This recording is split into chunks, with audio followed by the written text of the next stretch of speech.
Uh, Ladies and gentlemen of the press, the Council considered a memorandum from the Ministry of Health today, which has to do with the first stage in indigenizing vaccine production in Nigeria.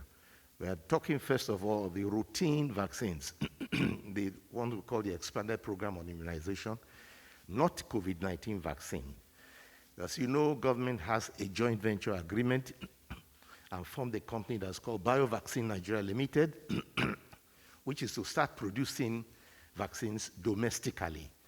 Now, they have been sourcing for international partners who will join them and give them the technology transfer that they require. And after going through various countries, South Africa, Indonesia, they settled with the Serum Institute of India, which will now be the technical partner to support them in setting up vaccine production plant in Nigeria. But of course, the Serum Institute of India is the largest vaccine producer in the world and also has vaccines that are approved by World Health Organization. So all other countries, including UNICEF, procure also from Serum Institute of India. And in the partnership, the Serum Institute of India requires that you must have a certain order. If we help you to produce in Nigeria, who will buy? And that's what you call the market access. Because vaccines are not things you put on the shelf where people go and buy like Panadol. They have to be purchased by government, and they are supposed to be administered by government, by the Primary Healthcare Development Agency. So who will buy? So government now has approved 15% of the vaccines that UNICEF normally supplies us for BioVaccine to supply through contract manufacturing with the Serum Institute of India. And with that beginning, Serum Institute of India will now be comfortable enough to come and join BioVaccine Nigeria in building their manufacturing plant here in Nigeria in Ota. So that arrangement has now been approved by the Federal Executive Council for the BioVaccine to have 15% of the market share, which will be used for contract manufacturing of those vaccines as an initial step over the next few years when the plant in Nigeria starts to work. So that was the approval that the Council gave today. Any questions, please? Thank you. Any question for the Minister? Yes, one. Any other? Okay, let's take this one. BioVaccine is a joint venture company in which federal government has 49% interest and the private sector has 51% interest. So they have a board in which the federal government has 3 members and they have 4 members. And the chairman is somebody who government nominated. So government is in a way empowering this company in which it has shares to become the domestic manufacturer, because by 2028, the support we used to get from Gavi to subsidize our vaccines will expire. And by that time, we should be producing our own vaccines domestically, and we are supporting BioVaccine Nigeria Limited to be that manufacturer in Nigeria. Yes, please.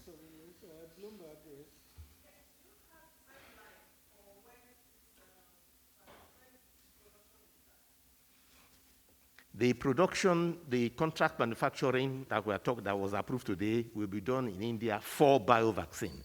But before the end of this year, the groundbreaking will start because they already drawn the plan, the structural plan, everything is already completed, the survey has been done, the approval has been given, and then with this partnership now, they will now begin to break the ground and start building the factory right away.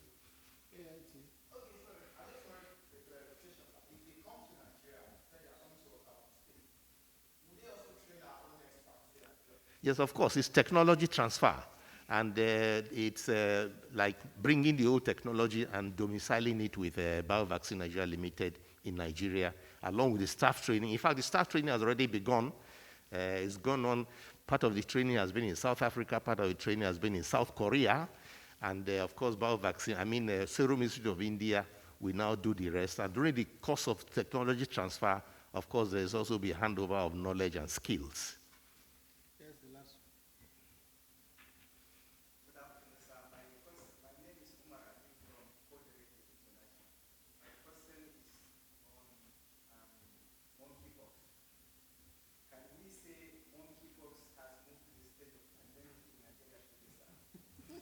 Well, monkeypox has been in Nigeria for quite a few years as a low-grade problem, but although it's very unpleasant looking, it pleasantly or rather luckily doesn't have a very high mortality rate.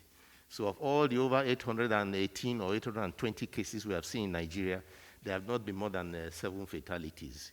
So it has very low, and those who had fatalities are those who had other illnesses, and not necessarily monkeypox alone that caused their demise. Good afternoon, members of the State House Press Corps. In today's council meeting, I presented a memo for the augmentation of the contract sum for the development of the Wasa Affordable District in the southern fringes of the federal capital city, Abuja. And that the company handling the project is Gilmo Nigeria Limited. And the augmentation was in the sum of 28 billion 117 million 904,027 naira.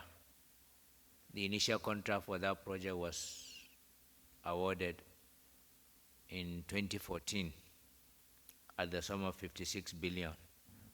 But as time went by and due to inflation and so many other factors, we had to vary the contract and the price to reflect current reality. And that's the reason why the contract was presented, the augmentation request was presented to Council, and I'm happy to say that Council approved it. With this augmentation, the completion period will now be 42 months, subject to availability of funding. And the district has a total area of 367 hectares. And if this infrastructure is done, it opens up the districts and allows all the plot allottees to be able to develop their plots, which obviously will also extend the development of the city to that part of the overall territory. Thank you.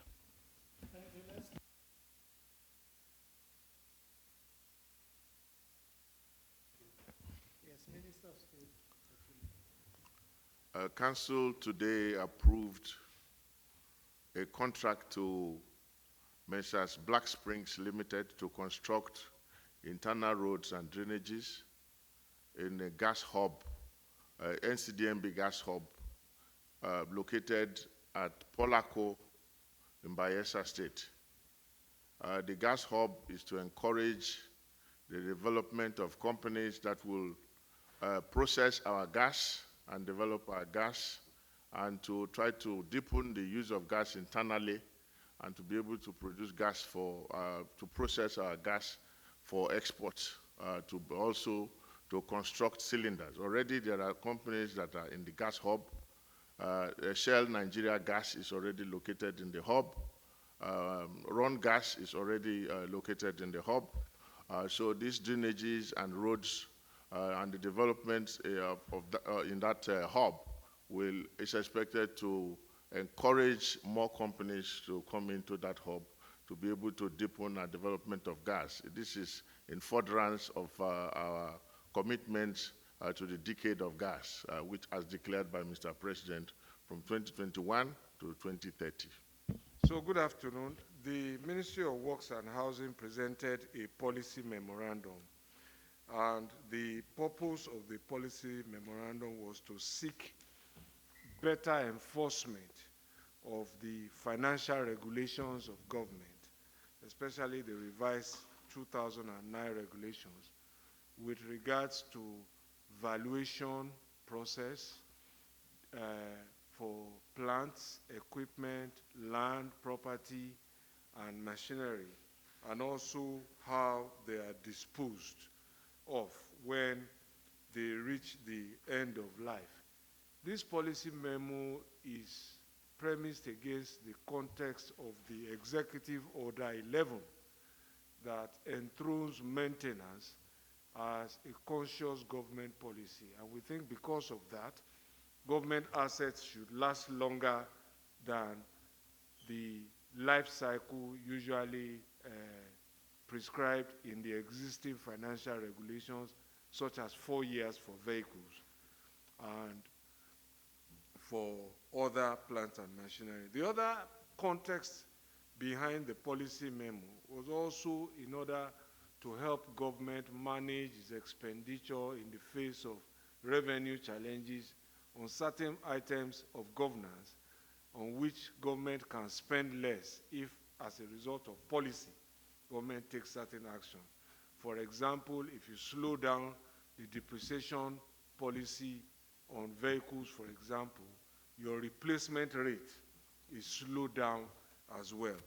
So we propose for council to adopt policies to change the depreciation threshold from 4 years to 6 years for vehicles, and we also propose strategic percentage depreciation rates per year for different classes of vehicles, for vehicles under 2 liters and those over 2 liters. We also propose that plant and machinery should now be depreciated over a period of up to 10 years instead of what currently exists in the financial regulations.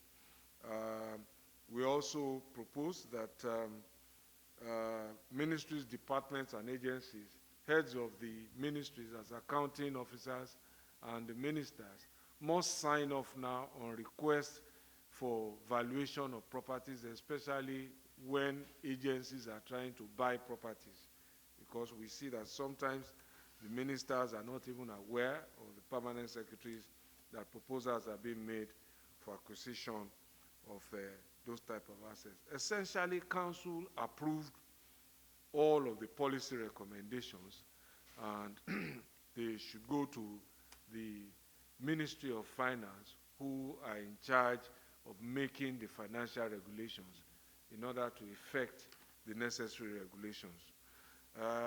Finally, we also propose that government approve the sale of 2 properties at the 2001 rate, which were 18 and 20 million at the time.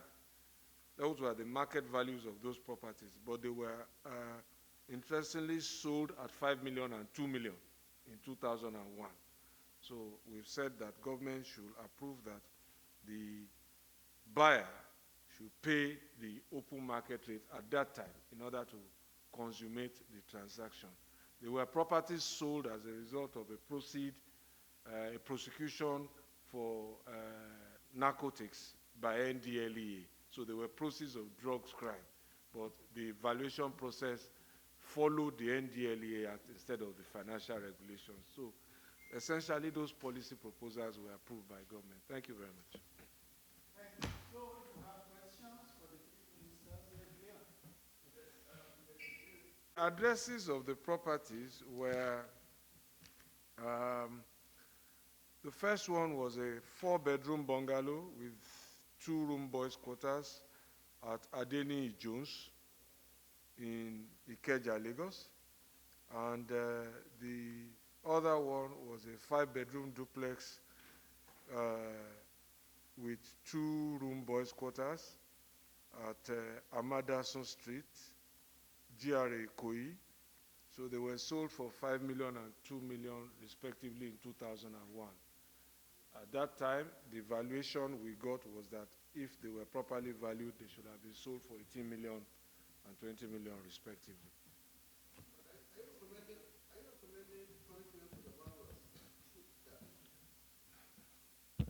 No, the process at the time was that the NDLEA Act allowed them to take directives from the Ministry of Justice, and regulations were made pursuant to powers under those acts, but they did not take cognizance of the procurement law and the financial regulations of the time.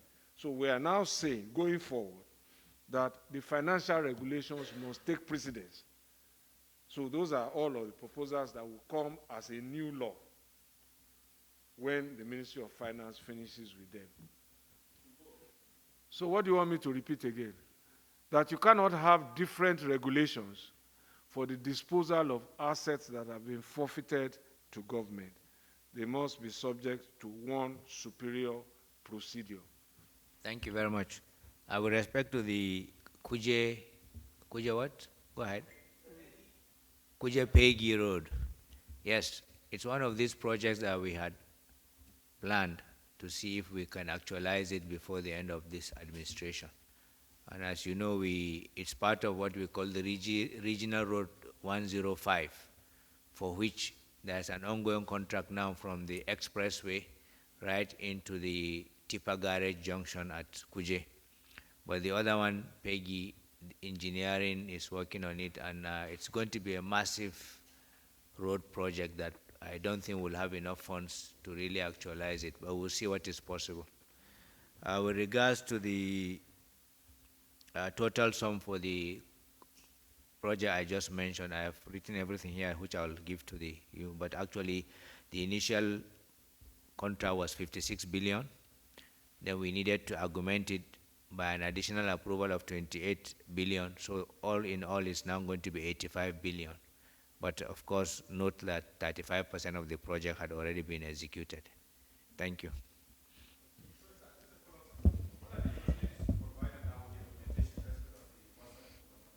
All the facilities that were meant to be there, in any typical district infrastructure, of course you clear the entire area for the road network, and then you do the road, and you do the bridges, and then you provide the sewer plants, I mean the sewer system, including telecommunication and water and electricity ducts. In addition, in this particular district, we are going to have 2 waste treatment substations and then 2 electricity substations. So it's a whole comprehensive development of a district, and drainage, and of course a number of bridges.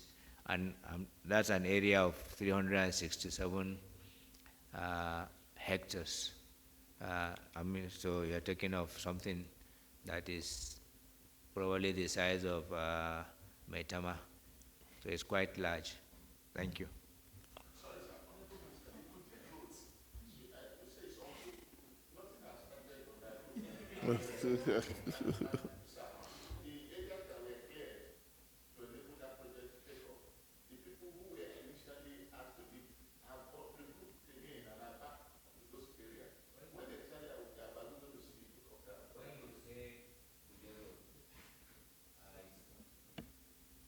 The corridor of the road is from the interchange on Umar Eradua Expressway, otherwise known as the airport road.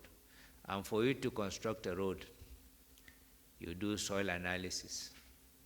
You do a lot of things on the road, and that's why it's ongoing, because without that you cannot do. For instance, now all the soil analysis has been done, and if you notice on that road, there are quite a number of bridges. So the area for the bridges has all been done. We've already paid the contractor the first mobilization.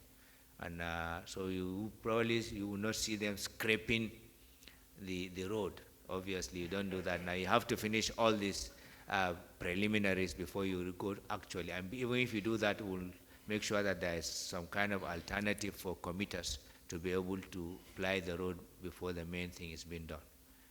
It will be done. Ongoing. Yeah, ongoing, yes.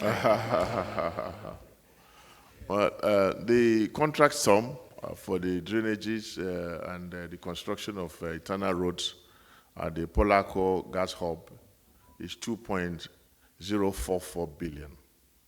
2.044 billion. I'm sorry, I omitted it in my earlier presentation. Naira. 2.044 billion naira. The ExxonMobil Seplat transaction did not come up at FEC today, so I don't have any comments on it today. The refineries, the rehabilitation of the refineries is ongoing.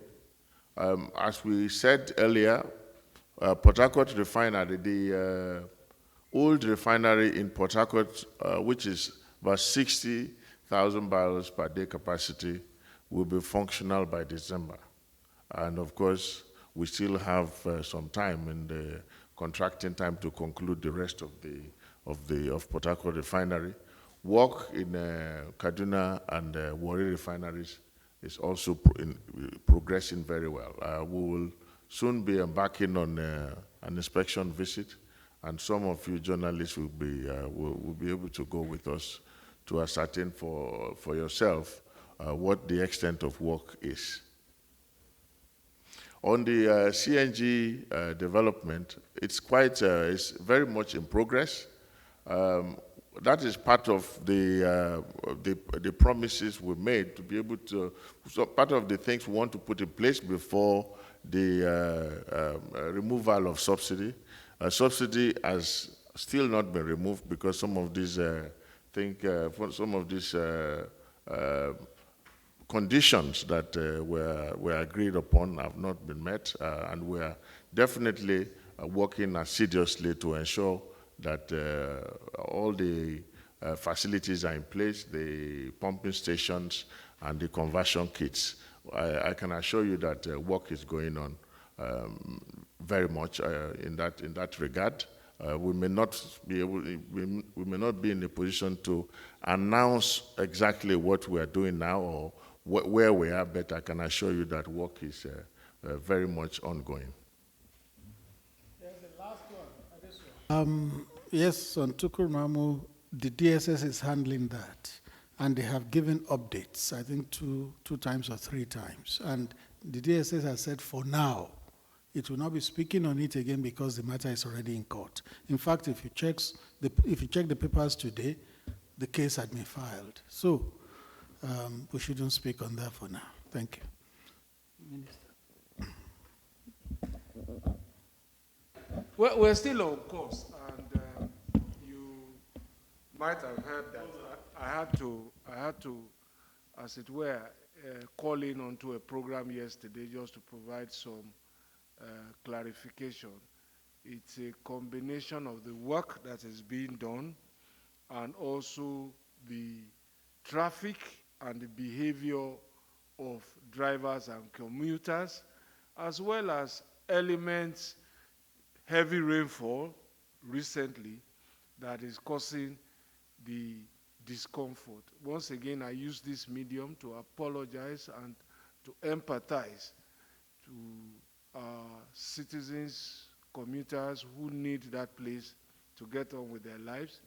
It's the place we left to the last, really, because it's the most built-up area, the last 6 kilometers into Lagos, very densely populated and occupied. So it's going to cost, and there's very little room for alternative routes for people. So they just have to bear with us. And I also heard that some aggrieved students under the ages of NANS are also going on to the road in order to protest. And my respectful view is that that is not helpful at all to the citizens. The right to protest is a very well protected right in our constitution, but it does not include the right to inflict pain and inconvenience on other people. And so whilst their protests can go on, they should refrain from blocking the road in order to do their protest. That in itself is a violation of law if they are well advised. Thank you. We come to the end of the briefing. Have a good afternoon.